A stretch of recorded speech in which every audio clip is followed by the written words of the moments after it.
Olá, estamos aqui mais uma vez para, desta vez, trazer a mensagem, o estudo bíblico da Escola Dominical. Estamos fazendo esta série de vídeos, transmitindo a Escola Dominical agora por vídeos, devido este mal que assola o mundo por causa da pandemia que estamos passando, devido ao o vírus Covid-19. Por isso, todas as transmissões da igreja, todas as programações da igreja foram suspensas, sem prazo, até que as coisas voltem ao seu normal, até que as coisas se normalizem e podemos então nos reunir como igreja para adorar ao Senhor, para aprender do Senhor na escola dominical, juntos como um só corpo em Cristo Jesus. Mas enquanto isso não acontece, nossa escola dominical será transmitido via vídeo pelo YouTube. Espero que vocês aproveitem. Existe uma vantagem de ser gravada as aulas do YouTube, as aulas da escola dominical. Você pode assisti-las quando você desejar e rever novamente, caso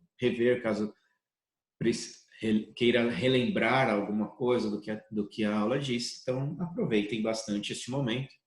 E hoje nós vamos falar nós estamos na aula 7 do panorama do Antigo Testamento e nós vamos ouvir um pouco a respeito de Elias. Então, nós já vimos diversas aulas, falamos sobre Josué, Juízes, sobre a monarquia de Israel, falamos sobre o rei Davi, Salomão, falamos a divisão do reino, nós vimos um pouco sobre a divisão do reino, e vamos ver hoje sobre Elias, lembrando que é um panorama, então nós não vamos nos aprofundar a respeito da história de Elias, nós vamos ver coisas específicas, não vamos nos aprofundar nos detalhes de Elias, mas nós vamos passar por cima do principal de Elias, ver a importância de Elias para as nossas vidas, para a história bíblica, até mesmo para os tempos de Jesus, como Elias surgiu ali como alguém inesperado.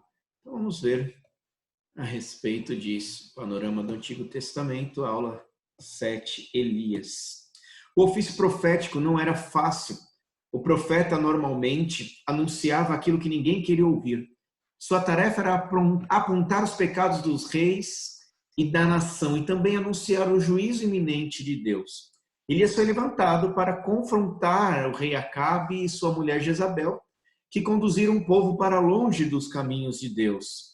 Elias fala de modo que todos possam ouvir por meio de sinais, juízos, palavras, a uma nação afundada na iniquidade. Não é muito diferente do que nós vemos hoje em dia, né? Nossa nação se afasta do Senhor facilmente. Muitos os que dizem buscar ao Senhor buscam um Deus criado pela sua própria imaginação, não o Deus que se revela nas Escrituras. E quando eles buscam, então, um Deus, eles buscam um Deus que eles desejam que satisfaça a sua vontade, e não um Deus dos qual ele se submete, se humilha diante desse Deus para fazer a vontade do Senhor. Então, não muda muito, e nós vamos ver, então, como que Elias tratou este assunto. Antes de falar de Elias, nós vamos lembrar algumas coisas importantes. A última profecia do Antigo Testamento se refere ao profeta Elias e ao dia do Senhor. Então, olha que interessante. Malaquias termina o seu livro e com a sua última profecia fala a respeito de Elias. Veja lá, Malaquias 4, de 4 a 6. Lembrai-vos da lei de Moisés, meu servo, a qual lhe prescrevi em Horebe para todo Israel, a saber, estatutos e juízos. Eis que eu vos enviarei o profeta Elias, antes que venha o grande e terrível dia do Senhor.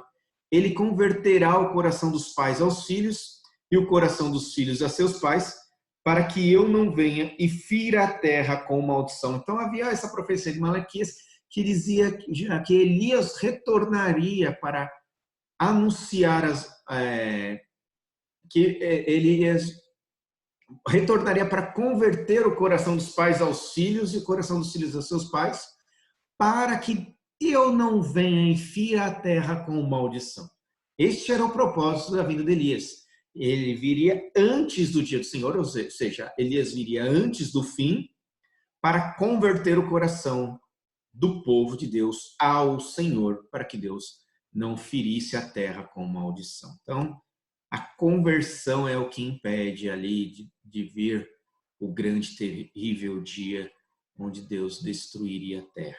O Senhor promete enviar seu filho, seu profeta Elias, antes do grande dia do Senhor. É curioso, pois judeus modernos deixam uma cadeira vazia durante a celebração da Páscoa para a vinda de Elias. Os judeus, eles não acreditam que o Messias já veio, os judeus ainda aguardam a vinda do Messias, e como por causa dessa profecia de Malaquias, quando eles se reúnem para fazer a Páscoa, eles deixam uma cadeira vazia ali, indicando que aquela cadeira pertence a Elias e que demonstrando a sua fé, então, na expectativa, na esperança do retorno de Elias para então anunciar as verdades do Senhor, demonstrando a importância dessa profecia de Malaquias até os dias de hoje para o judeu. Acontece que João Batista é reconhecido como sendo Elias, apesar de João Batista ter negado que ele era Elias, lá em João 1, 19 a 20, quando ele diz: "Este foi o testemunho de João, quando os judeus lhe enviaram de Jerusalém sacerdotes e levitas para lhe perguntarem: quem és tu? Ele confessou e não negou. Confessou: eu não sou o Cristo. Então lhe perguntaram: quem és, pois? És tu Elias? Ele disse: não, não sou." Então ele nega ser, João nega ser Elias, mas Jesus identifica João Batista com a profecia de Malaquias em Mateus 11, 14 e 17, 10, 12. Veja lá o que Jesus diz: "E se o quereis reconhecer, ele mesmo, João, é Elias, que estava para vir." João testemunha, então, Jesus afirma aqui, indicando ali João Batista como sendo o Elias que haveria de vir.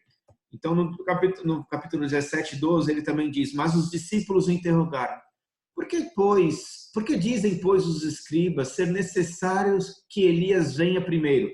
Veja, os judeus aguardam a vinda do Messias, né? Então, veja, mas que Elias tem que vir primeiro.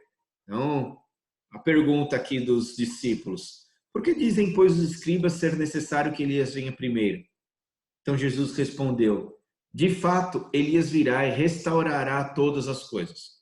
Eu, porém, vos declaro que Elias já veio e não o reconheceram. Antes fizeram com ele tudo quanto quiseram. Assim também o Filho do Homem há de padecer nas mãos deles. Jesus falando a respeito de si, de que ele iria morrer. E Elias já veio, apontando então para João Batista como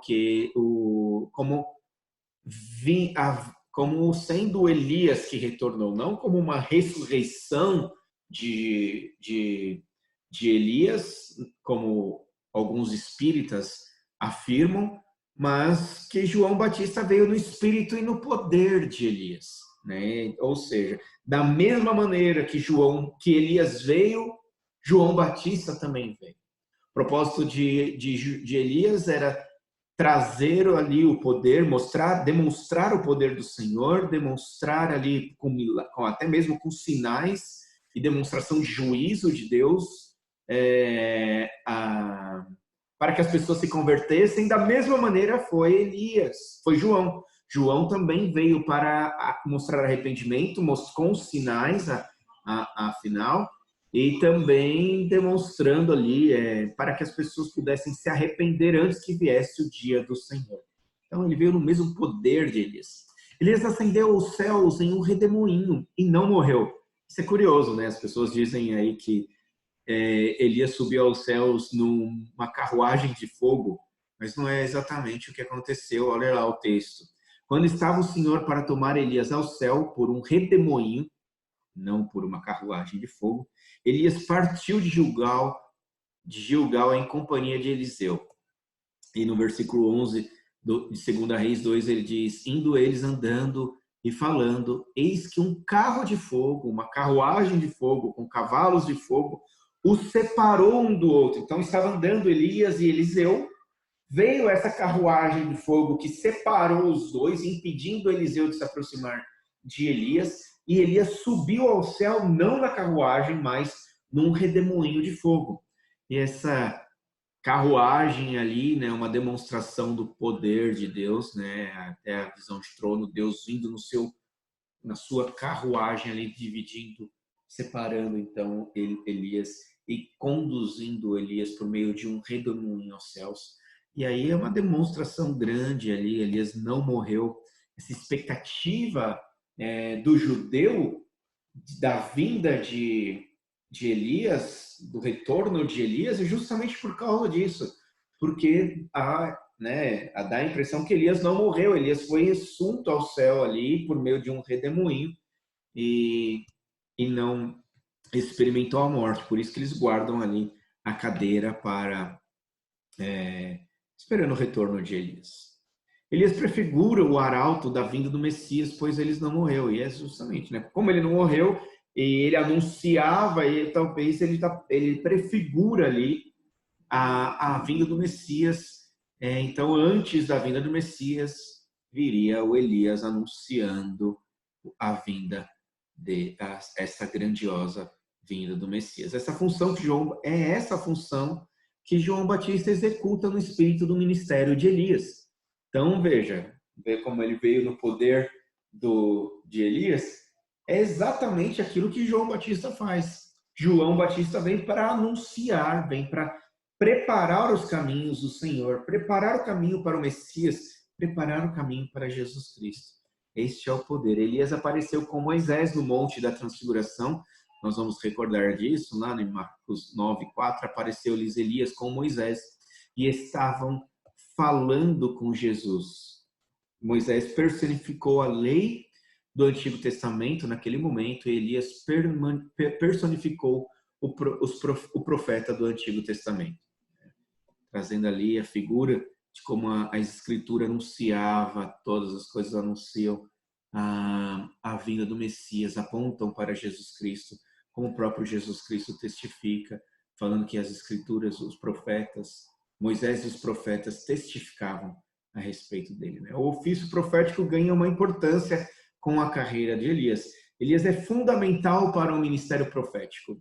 A partir de Elias é que nós podemos ver toda a função profética que nós vamos ver em Jeremias, Ezequiel, nós vamos ver em Isaías.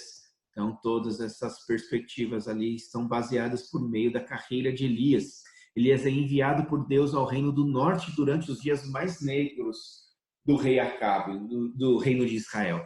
O povo de Israel, nós vimos na aula anterior, né? Israel foi dividido em 2 reinos, Judá e Israel. Elias vem para profetizar para o povo de Israel, num momento muito difícil de Israel, que é o momento em que Acabe reina com a sua esposa Jezabel, momento que eles adoram a outros deuses, um reino de injustiça ali, de muito sofrimento para o povo. E é o momento onde Elias é chamado pelo Senhor para anunciar as verdades de Deus. Muitos cristãos, e é até importante, isso é muito importante para nós, né? Veja, é num momento de muita dificuldade do reino de Israel ali, de um rei terrível, em que Deus levanta um servo seu como instrumento seu para anunciar juízo sobre esse rei. Então, muitos cristãos pensam que profetas são pouco mais do que videntes, servem para falar o que vai acontecer, mas a tarefa primária dos profetas era anunciar mensagens. Os profetas falavam a absoluta verdade ao rei e ao povo. Ou seja, o povo estava afastado do Senhor, o rei estava fazendo coisas terríveis ali com relação ao povo da aliança, o povo de Deus. E isso afastava o povo do Senhor. E o povo ficava confuso, acabava seguindo outros deuses, acabava se afastando de Deus, perdendo a esperança no Senhor. E nesse momento veio Elias para testemunhar, para profetizar a respeito da vontade de Deus. E não para ficar falando a respeito do futuro, você vai ter coisas boas no futuro, você vai ter um filho no futuro, você vai... essas profecias que nós vemos ultimamente aí em abundância, que os profetas modernos têm anunciado falsamente, né? Que nós vamos perceber que é bem diferente, bem distinto essas profecias disso do que Elias fez no seu período profético ali. Os profetas falam a absoluta verdade ao rei e ao povo. Os profetas muitas vezes eram solitários, desprezados, brutalizados, perseguidos e assassinados por causa do seu chamado singular, com uma consciência. Ele era a consciência do povo ali, aquele que ficava falando que aquilo que você está fazendo está errado, você não deve fazer isso, volte-se ao Senhor, né? Então não esse tipo de profecia que serve para juntar o povo ao seu redor. Não, o povo ali, eles eram perseguidos e assassinados. O povo não gostava dos profetas. Não, é bem diferente mesmo do que nós estamos acostumados ultimamente desses profetas modernos, desses profetas que nós temos acompanhado pela televisão. Os profetas também perseguiram a nação por violar a aliança feita no Sinai e advertiram quanto à punição iminente. Então, veja, essa é muito importante para nós, pois os profetas apontam para algo no passado e não no futuro. Os profetas apontam que o povo no presente está rompendo com uma aliança que foi feita com Deus no passado e que por causa disso coisas terríveis irão acontecer no futuro. Então veja como é um chamado para o arrependimento no presente. Não é para trazer coisas boas, mas para aproximar. Não é para anunciar aquilo que seu coração deseja ouvir, mas para anunciar que as verdades do Senhor ditas por Moisés no passado, da aliança feita com o seu povo no Sinai, estão sendo rompidas e que por causa disso o povo precisa se arrepender e voltar àquela aliança para que eles possam então, para que aquele mal que está para vir não aconteça. Mas a profecia anuncia de que aquilo vai acontecer. Então, o que vamos olhar novamente? O povo hoje se afastou do Senhor, o povo hoje está mais preocupado com as coisas do seu coração, o povo hoje está mais preocupado que Deus possa satisfazer os seus desejos, e por causa disso vem um profeta. Esse profeta anuncia, olha, por estarem obstinados com as coisas do seu coração, vocês estão abandonando a aliança. Agora retornem, veja só, se vocês continuarem assim, coisas terríveis irão acontecer no futuro. Essa era a mensagem profética. Elias foi descrito pelo rei Acabe como um perturbador de Israel. Imagina se hoje não acontece isso. Se um profeta, né, se eu fico na sua orelha falando, olha, você está abandonando a aliança de Deus e você está mais preocupado com as coisas do seu coração. Você vai ficar querendo dar ouvidos ao que eu estou dizendo ou você vai achar que eu estou perturbando a sua vida? Era o que acontecia com o profeta de Israel. Era a mesma coisa que acontecia com os profetas. Ele era um perturbador. Olha lá, Deus traz juízo pelos pecados de Acabe, respondendo à oração de Elias e impondo uma seca severa de 3 anos na terra. Foi o que Elias fez. Elias se coloca a orar de joelhos e intercede a Deus para que Deus cerrasse, rompesse ali a produção da terra, né? Não viesse chuva sobre a terra não viesse a produzir aquilo que para o sustento do povo, e o povo então passa a sofrer por esse período para que eles olhem para o Senhor, para que eles busquem o Senhor. E justamente por causa disso, o que Acabe faz? Acabe então fala que ele é um perturbador de Israel. Vamos lá, disse-lhes, quando Acabe vê Elias, diz: és tu o perturbador de Israel? E Elias, então, desafia Acabe e os profetas de Baal. Elias redireciona a culpa, né, a culpa não para si mesmo, de que como ele é o perturbador de Israel. A perturbação de Israel é Acabe e seu culto aos ídolos. Foi ele que introduziu Baal no reino do norte. Foi ele que deu forças a Jezabel para que isso continuasse acontecendo. Foi ele ali que desvirtuou todo o culto a Deus e acabou trazendo uma mistura. E o povo fica naquela, eu vou seguir os líderes, né? Eu vou seguir o Estado, que é representado por Acabe, como o rei de Israel, ou eu vou seguir ao Senhor. a quem que eu tenho que dar ouvidos? Ao Estado ou ao Senhor? E o povo acaba tentando fazer ali uma mistura ali entre obedecer ao Estado e obedecer a Deus, obedecer. Só que o Estado aqui, no caso Acabe, representado pelo rei Acabe, ele era um idólatra, ele era pagão, ele seguia outros deuses. E o que estava bagunçando a cabeça ali dos israelitas. Então, veja que Elias responde para ele. Respondeu Elias: eu não tenho perturbado a Israel, mas tu e a casa de teu pai, porque deixastes os mandamentos do Senhor e seguistes os Baalins. Tu o fez, tu e a casa do teu pai. Elias olha só, Elias apontando para o pecado do povo. Ele não está profetizando segundo o coração de Acabe. Ele não está profetizando segundo o coração do povo. Ele está profetizando de acordo com a lei, de acordo com aquilo que, com o culto ao Senhor, com a adoração a Deus. O rei se afastou do Senhor, o povo estava se afastando do Senhor, e Elias está apontando o defeito daquele povo, está apontando o pecado daquele povo. A rainha perversa de Acabe, Jezabel, importava sacerdotes de Baal para a terra de Israel. E Elias desafia o poder de Baal e seus sacerdotes no Monte Carmelo, perguntando por quanto tempo eles ficariam indecisos entre os dois tipos de fé. Então ele chama o povo à frente, convida o povo para que eles vejam, olha lá, agora pois, manda juntar a mim todo Israel no Monte Carmelo, como também os 450 profetas de Baal e os 400 profetas dos postes ídolos que comem da mesa de Jezabel. Imagina a cena, irmãos. E Elias apontando o pecado do povo, apontando o pecado de Acabe.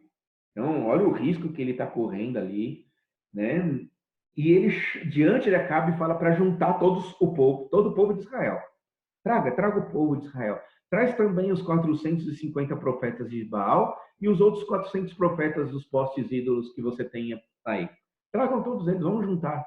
Vamos aqui fazer uma reunião para a gente discutir este problema, então. Vamos ver quem é que está com a razão. Elias desafia o sincretismo religioso do povo de Israel. Então, ali, o povo estava confuso entre obedecer a Acabe, né, e afastando-se do Senhor.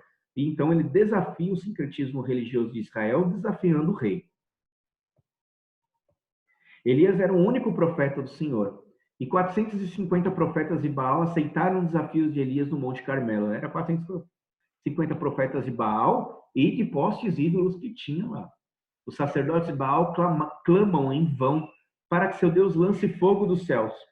Veja lá, 1 Reis 18, 26.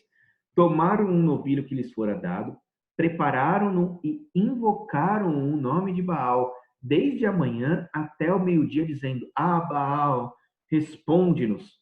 Porém, não havia uma voz que respondesse. E manquejando, se movimentavam ao redor do altar que tinham feito. Elias reconstrói o altar do Senhor, conclama o povo e 3 vezes ordena que o altar seja encharcado de água. Vamos voltar só um pouquinho aqui nessa passagem dos profetas aqui de Baal. Irmãos, nós não podemos negar que esses homens eram homens de profunda fé. Veja, eles se colocaram ali, eles invocaram o nome de Baal da manhã até ao meio-dia. Eles se machucaram, se flagelaram para que, né, até derramar sangue dos seus corpos, para poder conquistar, para poder ser ouvido pelo seu Deus. Eles estavam se entregando ali de corpo e alma em adoração a Baal e não houve uma resposta. Por isso que é muito bom, é importante ressaltar de que fé, eles tinham fé. A questão nunca é, tenha fé. Tenha fé, né? Eu posso ter fé em qualquer coisa, como esses homens tinham fé em Baal. E veja como olha que demonstração de fé desses homens. Mas era uma demonstração de fé, era a fé colocada em algo que não pode resolver, que não pode responder, que não traz satisfação alguma. É uma fé colocada em ídolos vazios. É uma fé colocada em lugares, em coisas que não te dão ouvidos. Mas olha Elias, o que Elias faz? Elias, ele reconstrói um altar ao Senhor, conclama o povo e 3 vezes ordena que o altar seja encharcado de água. Olha lá. Elias, ele desafia mesmo esses profetas. Tomou 12 pedras, segundo o número das tribos dos filhos de Jacó, a qual viera a palavra do Senhor, dizendo: Israel será o teu nome. Com aquelas pedras edificou o altar em nome do Senhor. Depois fez um rego em redor do altar tão grande como para semear 2 medidas de semente. Então o armou a lenha, dividiu o novilho em pedaços, pô-lo sobre a lenha e disse para os profetas de Baal: Enchei de água 4 cântaros e derramai sobre o holocausto e sobre a lenha. Disse ainda: Fazei-o segunda vez, e o fizeram. Disse mais: Fazei-o terceira vez, e o fizeram terceira vez. Era tanta água que a água corria ao redor do altar, e ele encheu de água o rego também. Então, olha, Elias, não é, ele jogou água sobre o sacrifício. Ele ora para que o Senhor mostre que só Ele é Deus. Instantaneamente, fogo desce dos céus e consome a madeira, as pedras e o sacrifício. No devido tempo, para se apresentar a oferta de manjares, aproximou-se o profeta Elias e disse: Ó Senhor, Deus de Abrão, de Isaque e de Israel, fique hoje sabido que tu és Deus em Israel e que eu sou teu servo e que, segundo a tua palavra, fiz todas estas coisas. Responde-me, Senhor, responde-me, para que este povo saiba que tu, Senhor, és Deus e que a ti fizeste retroceder o coração deles. Então caiu fogo do Senhor e consumiu o holocausto e a lenha, e as pedras e a terra, e ainda lambeu a água que estava no rego. Não sobrou nada, o fogo consumiu todas as coisas ali. A oração, por quê? Porque Deus é Senhor. A oração a fé que Elias demonstra ali não é uma fé vazia. Não é uma fé colocada em algo que não significa nada. A fé de Elias, ela é direcionada. Elias tem uma fé direcionada ao Deus verdadeiro, a Yahvé, ao Senhor que criou todas as coisas, Deus de Isaac, de Jacó, Deus de Abraão, Isaac e Jacó, ao Deus ali que profetizou, que trouxe a lei a Moisés, ao Deus que se revelou a Abraão. É um Deus verdadeiro, não é um Deus falso. Então, é muito diferente ter fé. A fé não é a coisa em si. O importante não é a fé, o importante é a fé em Deus. Ou seja, Deus é importante. E ter fé neste Deus é o que nós devemos buscar. Pela fé eu vou conseguir caminhar sobre as águas. Não, não é fé que você vai caminhar sobre as águas. Estamos passando por um momento difícil, então eu creio que todas essas coisas passarão e que nada vai acontecer comigo. Não, não é a fé que nada vai acontecer comigo. Nós temos que ter fé em Deus e confiar em Deus. A fé em Deus nos sujeita ao Senhor. E nós aí, confiados no Senhor, sabemos que aquilo que Deus responder é a sua vontade e aquilo que acontecer é o que Deus deseja que aconteça, e nós, confiados no Senhor, aceitamos então aquilo que Deus deseja para as nossas vidas. É muito diferente de uma fé vazia. O povo cai sobre seus rostos e clamam. Veja, ao ver isso, eles clamam. O que eles clamam? O Senhor é Deus. O Senhor é Deus. Irmãos, é muito sério isso aqui. Esse deve ser o conforto do nosso coração. Essas coisas foram escritas para que nós aprendêssemos o quê? Que o Senhor é Deus. Confia no Senhor. Estes homens estavam confusos por causa de um Deus, de um Senhor ruim, de um rei ruim, de um governo péssimo que trazia outros ídolos, que tentava conduzir o seu povo diante de verdades, de falsas verdades, de uma falsa religiosidade, né? Ele tentava conduzir o seu povo por meio de mentiras. Nós não devemos confiar em governantes, nossa confiança está em quem? Está no Senhor, porque o Senhor é Deus Yahvé, é o Deus soberano que governa sobre todas as coisas. Nele deve estar a nossa fé. Milagres cercam a vida de Elias, incluindo confrontar Acabe e ressuscitar uma criança. Tanto Elias quanto João Batista chamaram o rei e o povo a se arrepender e a seguir a lei de Deus. Então nós vamos ver que Elias, e João Batista foram marcados ali, né, por milagres. Jesus também, os seus milagres ali mostrando, confirmando o seu ministério profético. Então, a profecia não é a função não é, como eu posso dizer, não é a profecia que nós devemos olhar, mas o que a profecia aponta? A profecia aponta para um Deus verdadeiro, para que nós possamos nos sujeitar a esse Deus e andar nos seus caminhos. Assim foi Elias, assim também foi João Batista, que chamaram o rei e o povo a se arrepender e seguir a lei de Deus. E por causa disso, João Batista foi morto. Quando João Batista ali falou, né, a respeito do pecado de Herodes, e por causa disso, a esposa de Herodes ali se buscar de todas as formas matar João Batista, até que consegue. E por quê? Porque ele falava a verdade, porque ele estava chamando o povo para um arrependimento, porque eles estavam trazendo, o propósito deles era preparar o caminho para que um povo fiel ao Senhor pudesse receber o Messias. A igreja é chamada a proferir criticismo profético quando a nação se desvia da lei de Deus. Nós agora somos essa voz que, ao olhar para as Escrituras, nós que conhecemos esse Deus, que sabemos que o Senhor é Deus, que o Senhor é Deus, devemos anunciar essas verdades pela fé em Deus, crendo, apontando o pecado dessa nação pecadora, para que Deus então para que possamos viver em paz com Deus, para que essa nação possa se converter dos seus maus caminhos e possa crer no Senhor. Se você também, essa mensagem também é para você.